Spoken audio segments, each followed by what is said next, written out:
السلام علیکم ورحمۃ اللہ وبرکاتہ۔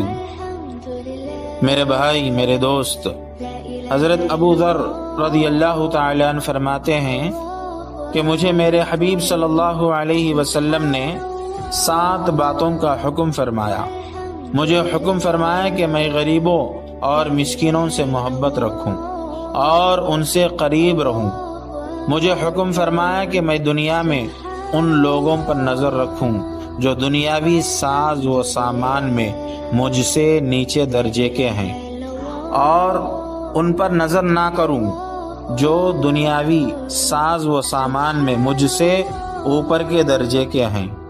مجھے حکم فرمایا کہ میں اپنے رشتہ داروں کے ساتھ صلح رحمی کروں اگرچہ وہ مجھ سے منہ موڑے۔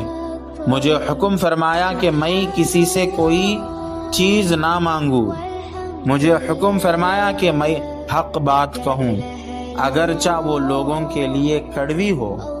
مجھے حکم فرمایا کہ میں اللہ تعالیٰ کے دین اور اس کے پیغام کو ظاہر کرنے میں کسی ملامت کرنے والے کی ملامت سے نہ ڈروں، اور مجھے حکم فرمایا کہ میں لا حول ولا قوت الا باللہ کثرت سے پڑھا کروں، کیونکہ یہ کلمہ اس خزانے سے ہے جو عرش کے نیچے ہے۔